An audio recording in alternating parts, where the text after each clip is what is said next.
Libra, Libra, Libra, Libra, Libra, Libra, Libra, Libra, Libra, Libra, Libra. I'm not going to take these, Libra, because I'm still shuffling, but I will note them. Bottom of the deck is Ash, Ask, Isk, Personal Yggdrasil Tree. We have Herd Taker, Calc, and Ofrlagu that came out.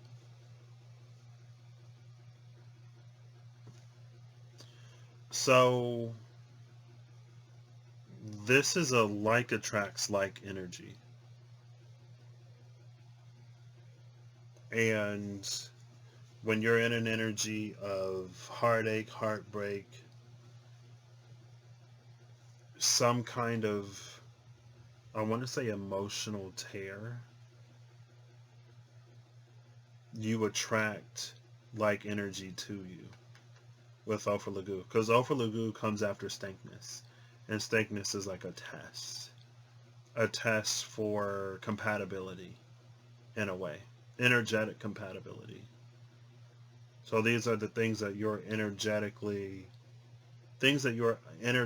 compatible with that come to you, fruits that your personal Yggdrasil tree produce as your anchor to that heartache. And every time it throbs, it's like it pulls in something more. Whoo, Scorpio just had a rough reading.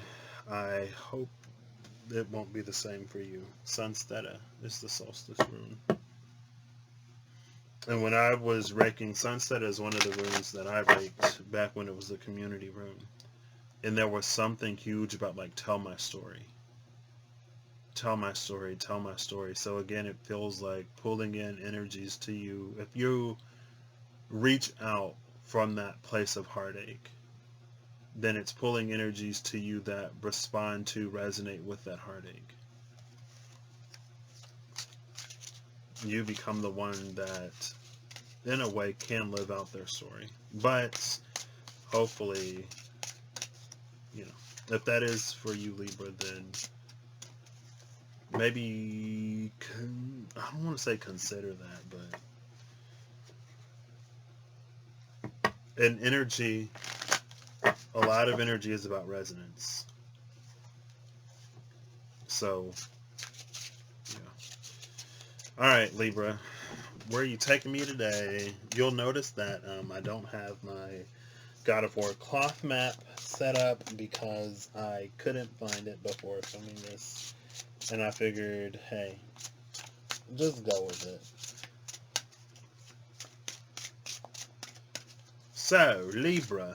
Ooh, did somebody flip over? Okay, well. I just saw 27. I can't remember who 27 is, but I saw them not too long ago. I thought something might have flipped over inside. It's looking like the answer is no. Oh, you're... Okay.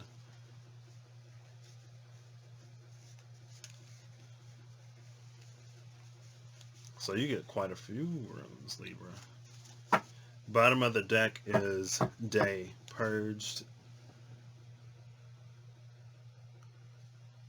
Which is interesting because Scorpio, I use the Runic Tarot for Scorpio. And that rune was on one of their cards. So we have Day, Dagaz, number 24, Yor, number 28, Fane, number 56, and Hod, number 27. Oh, goodness, Libra. So right off the bat, it feels like you're at a crossroads in destiny. You are at a fated crossroads in your life, Libra. And it feels like there are many things that you don't see, or there are many things that you haven't seen. Maybe you don't see how you've contributed to being in the position in life that you're in right now. Good or bad. Like if you find yourself in an amazing position in life, but you don't see how you've put yourself in that position, Maybe there are things for you to know so that you can return to that position if you ever find yourself in a different situation, or so that you know what like works for you, so that you know what you did to get yourself there. If you find yourself in a not that great position in life, then it's important for you to know how you got there, how you got yourself there. It's important for you to know how you contributed to you being there. Not saying it's all your fault, but it's important for you to know how you contributed to being in that position, that unfavorable position, because then you can refrain from doing the same in the future if you so choose.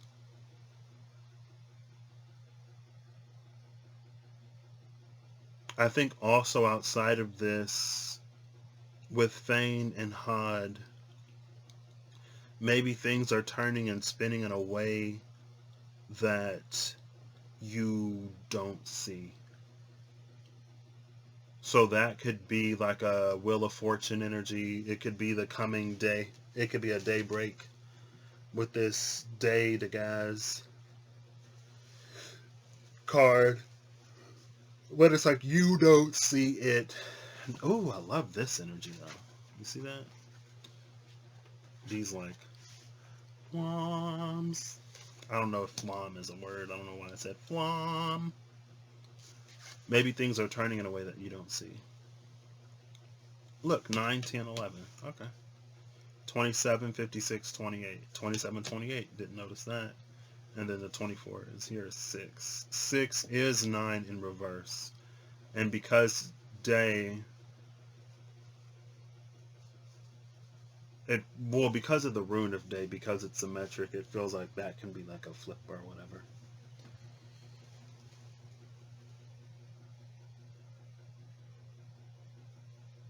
I think also too, Libra, there may be something that requires you to extend yourself a little bit, and it may be more than you're used to. I say that because if this were to meet this, and if this were to extend downwards, and that, again, if it were here and it extended downwards, it could create half of this, like the day half of this day and night rune. Sometimes day is literally like from sun up to sundown. Sometimes day is a 24-hour period. When day is a 24-hour period, it also includes the night. I'm leaning a little bit more towards that because of the Hod rune being here. Since Hod is here, it's like there's like night is a part of that day, but you don't factor it into the equation. And because you don't factor night into the equation, it's like there's a whole piece, there's a whole side that you're missing. And maybe your destiny, or this crossroads point that you're at, is to start being aware of those. I'm going to put these up here. Give myself a little bit more room.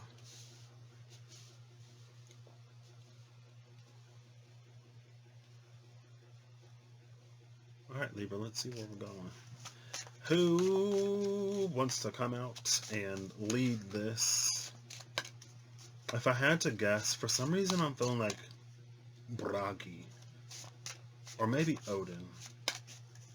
It feels a little almost like tricky, trickstery, like manipulative.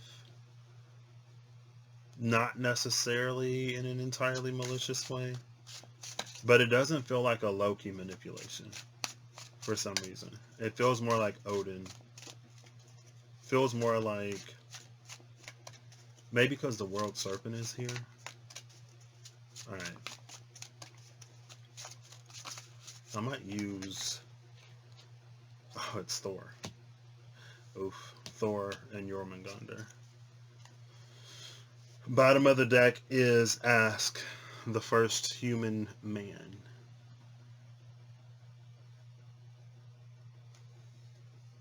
So, interesting. I was going to say it was Odin because there was a lot of information, there was a lot of knowledge that Odin sought out, but Odin sought all of that out for a reason and for a purpose. Right? It was to prevent Ragnarok, or to win Ragnarok, either way. And so it's almost like every piece of information that Odin came across, it was filtered through the lens of, is this going to help me win Ragnarok? Is this going to prevent Ragnarok? Is this going to lessen the loss of Ragnarok? Everything got filtered through the lens of Ragnarok. And it's like when Odin was so Ragnarok obsessed, his judgment was clouded. Maybe there were things, it's like when Ragnarok is on the table, you can justify nearly anything. And so maybe that plays into the whole not knowing how you're contributing to the situation. I mean, what didn't help Ragnarok is probably all of the giants that Thor killed. You know what I mean? What didn't get Thor farther from his fated encounter with Jormungandr probably wasn't, again, killing all the giants. It's ways that they tried to escape this fated moment, but they actually worked themselves towards it.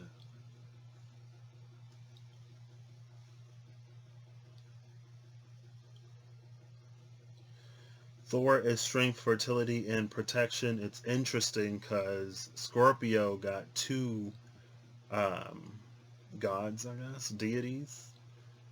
People got two Norse Yggdrasil divination cards, and one of them was Sif, the wife of Thor.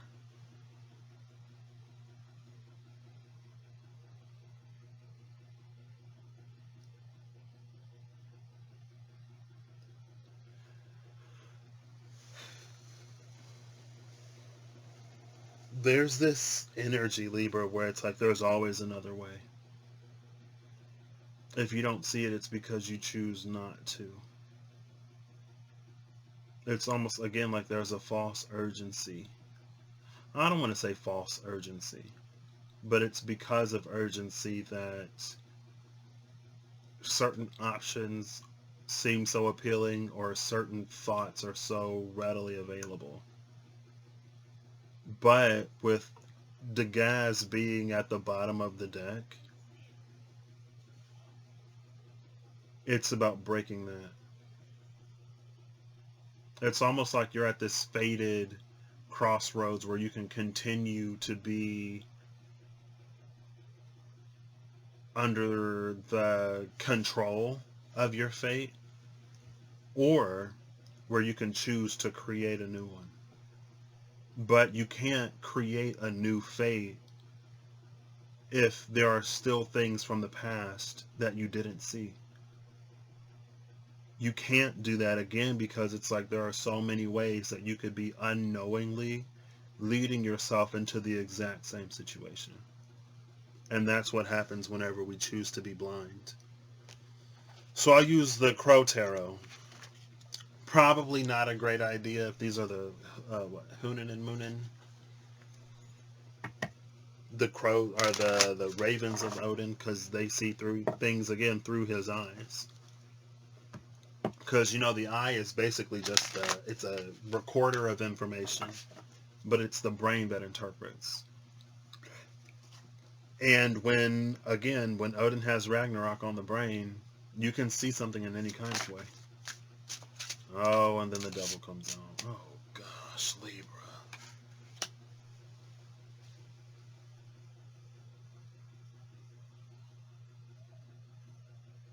So it does seem almost intentional at this point, because the hummingbird is chained up. It's interesting that the hummingbird is chained up. I don't know if it is really, but if it isn't, it would be in Niflheim or it would be in hell. And I say that because my mom showed me a picture of icicles on a tree that were shaped like a hummingbird. And she was like, oh, it's so cute. And I'm looking at it and I'm like, okay. But those are two places associated with ice or coldness. Might be more hell than Niflheim. Because I know Niflheim is just like foggy and misty. I think hell is actually the cold one. So then that's Balder. It's almost like Balder was your sense of, not morality,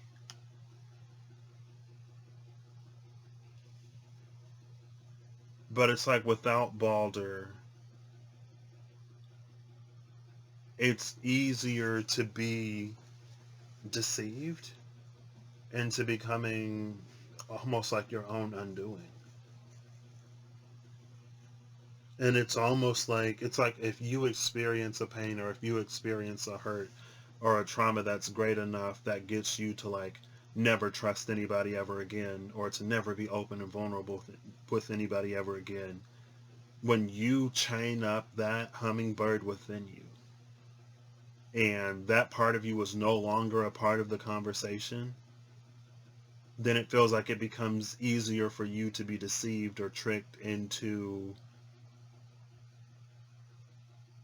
doing all kinds of things that if that part of you was still a part of the conversation, you wouldn't do.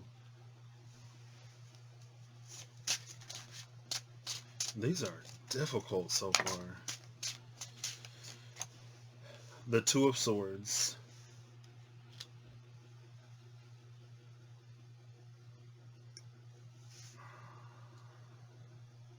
I mean, neither one of these crows are seeing things necessarily 100%.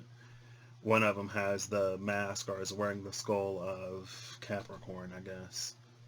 The other one has this blindfold on.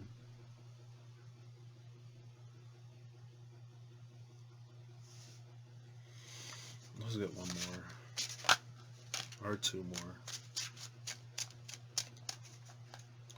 Bottom of the deck is the Nine of Pentacles. Oh gosh, Libra. I saw the Nine of Pentacles recently in, I think it was the Runic Tarot. Yeah, it was the Nine of Pentacles in the Runic Tarot. And in the Strength card in the Runic Tarot, it is the animal totem of the Berserker. And for some reason, people in animal energy, Berserker energy is not the Berserker of yore. Because again, like, we're not creating Berserkers so that they can go out and win Ragnarok for us, or so that they can be inducted into the halls of Valhalla to fight for us in Ragnarok. Because again, all of that is focused on Ragnarok, but when we're not so primarily focused on Ragnarok, we can use the power of integrating with the natural world, or we can use our connection to the subtle energetic realm to do things other than what's like a expanding empire. Because the King of Pentacles is here, and I was like, yeah, that's Capricorn. So it's like, Libra, you're wearing the guise of Capricorn to try to accomplish something.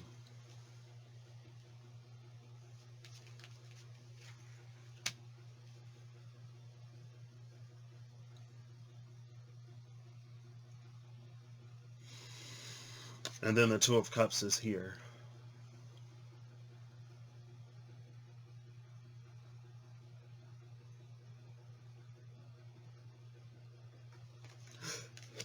Excuse me.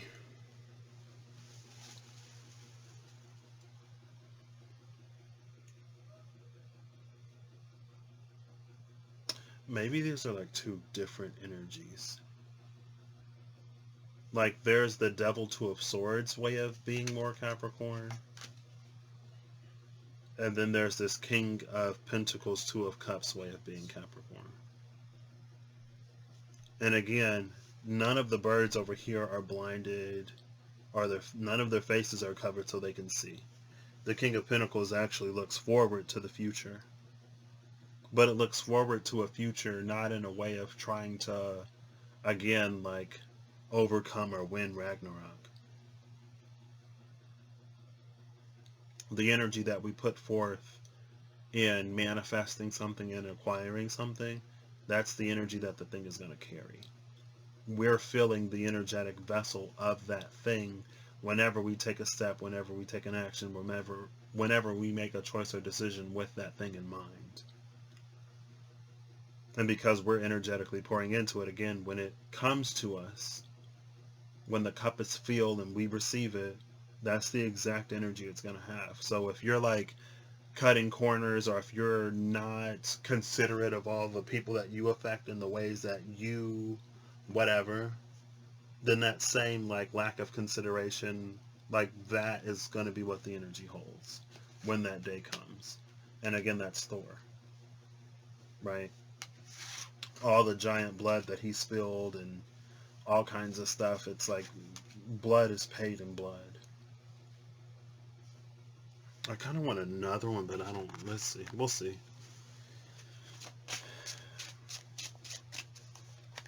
Oh gosh, that was Loki at the bottom of the deck, by the way. Before all the cards just spilled out. Okay. I'll give it 3 shuffles. If no one comes out, it's all the same. 2 more. 1 more.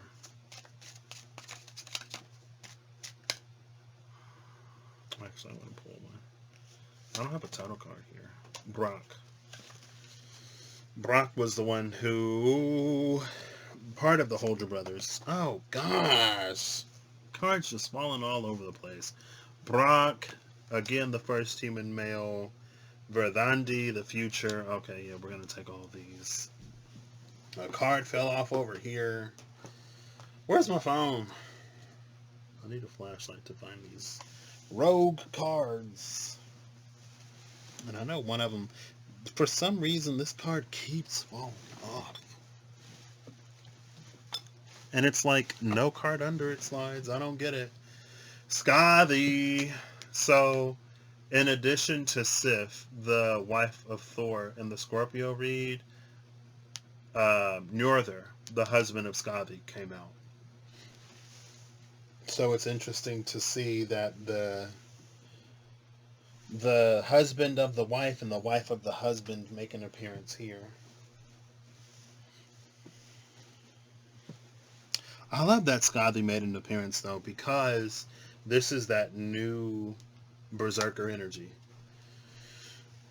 Because last time the Hunter came out with the Vision Quest under Caring Connections when I was live last. And there was a 5/5 on the outside. It was the Broken Heart. No, it was Broken Heart attachment on one side. So attachment on the side of Thor, the Devil, and the Two of Swords. Attachment to that outcome of Ragnarok. But on the other side with Caring Connections, it was... and under that it was, what, Apple Bearer? Which was like bearing fruit. But what is the fruit of attachment? You know what I mean? That's that same, like when we don't understand how we contribute to where we end up in life, it becomes easy for us to essentially make the same mistakes all over again. To end up in the same position because at that point we don't know otherwise. On this side of Caring Connections, the Hunter and the Vision Quest came out. Hunter and the Vision Quest being like the quote-unquote new way that Berserkers and their animal totems are interacting. Because the animal totems are a part of the natural world, when the natural world is progressing, that energy progresses. And sometimes because of our lot in life as humans, we try to direct, steer, and control the growth and progression of things. But if that's not where the energy is going, then we're not going to be supported in it. Maybe there was a time and a place where we were supported in that. But just like Fane, it's like things are changing and moving in ways that it's like the change happens before we perceive it. The change happens before we see it. With Hod, it can't be seen, but Hod was only blind. He still had his other senses. He could still feel. So just because it can't be seen doesn't mean that it can't be felt. Things are changing in ways that can't be seen, but it can be felt. This is an opportunity, or Libra as, I guess, the symbol of balance. It is for you to ask yourself, where do you want to align? Do you want to align with the energy, with the thing that precedes the physical change, or do you want to align with your physical environment and reality? Trying to change and balance and counterbalance what is happening in your day-to-day life. because the berserker as it was more day to day, but things are happening on a subtle, I almost want to say simpler level, and the animal part of that berserker knows that, so that's why the animal is leading in that direction. And the reason why I mention that is because Skadi is associated with the hunt. Again, that was the hunter and the vision quest. With that new sight, with sight of the thing that has not yet come to be, that hunter moves, and because of that, they experience the caring connections, they experience the cornucopia, that wealth and abundance. Brock is the master craftsman. He's also about diligence. Again, it feels like it's a diligence that's needed here because it's something that is not seen. Brock is the seventh of the seventh realm. The first man is here, the fifth of the seventh realm? No. The seventh of the fifth realm.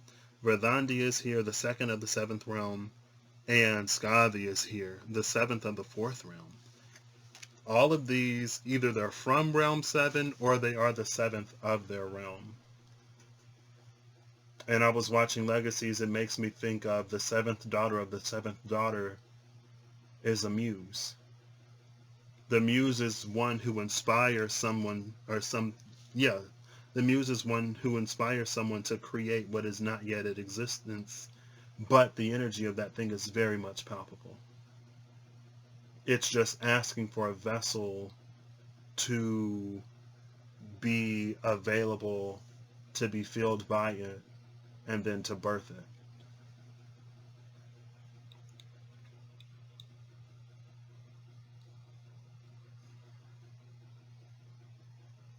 And I also love that, because of that, I guess, I love that we have a Norn here. Verdandi. In this, she is the future. In the Lafruma, I think Skold is the future and Verdandi is the present.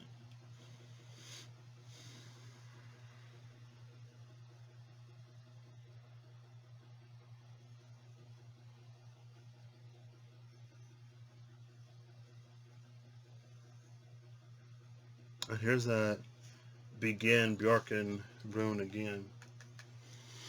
Scorpio had that rune depicted in a card, and the rune was at the bottom of the deck, or under the card at the bottom of the deck, I believe, but I didn't pull it, or something like that. I saw it, but I didn't pull it. So Libra, I guess yours is just a question. Again, of like, where do you anchor yourself to set balance? And are you willing to truly see how you ended up where you are in life? Are you ready to see how you've contributed? And are you ready to do any different about it? Because if not, again, it feels like you can end up in the exact same scenario, but you just won't know how. And with the devil and this Two of Swords, it's because of the things that you're not even open to being made aware of, because of whenever you decided to chain this hummingbird away.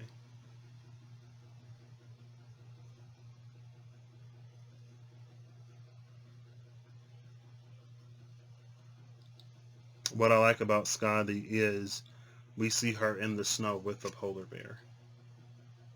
And again, it was that vision quest associated with the hunter. Skadi can venture into hell to reclaim this hummingbird. Because with going off of, Mike's, the whatever, the hummingbird isn't where you chained it up anyway. It's been moved since then. And so if you just go back to where you think you left it, you might not necessarily find it there, because a lot has happened since you've done that.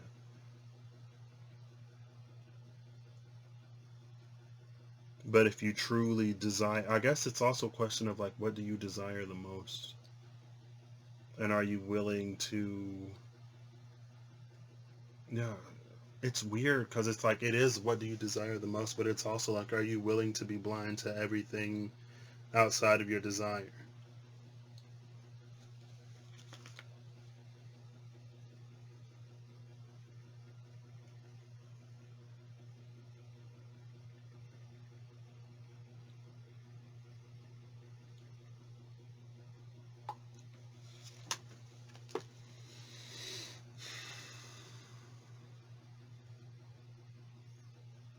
And again, there's with with these unseen fluctuations, the animals are sensitive to that.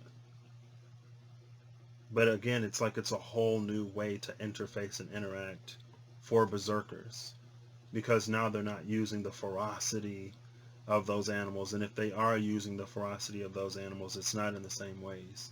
Berserkers, speaking of how we can inadvertently lead ourselves to situations that we don't like to be in, it's like berserkers would be so overcome by their spiritual slash emotional, it's like they'd be so overcome by their like spiritual counterpart and their emotional overflow that they would completely lose themselves. So yeah, speaking of not seeing how you're doing whatever, you don't see it when you're that lost in it. You're just doing everything that you can to prevent it, again, not knowing that you're taking yourself exactly to that fated spot. It feels like the X on this east is a chance to like shift off of the path. There are many directions to go. Habits and patterns would have us going forward, but we don't have to.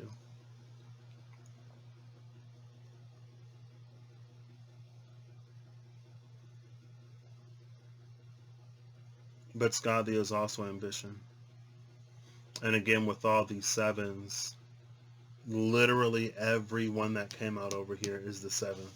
Thor is the first of the second realm.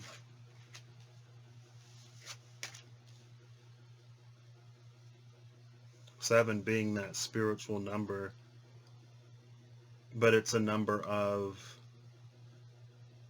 like enlightenment.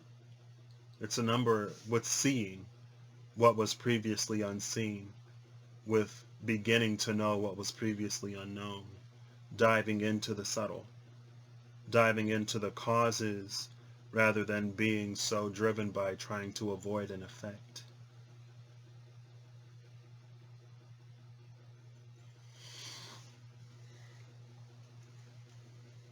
So that's what I have for you, Libra.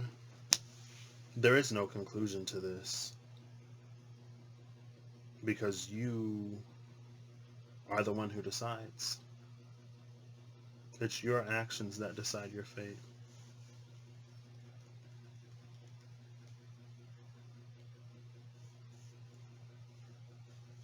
Interesting.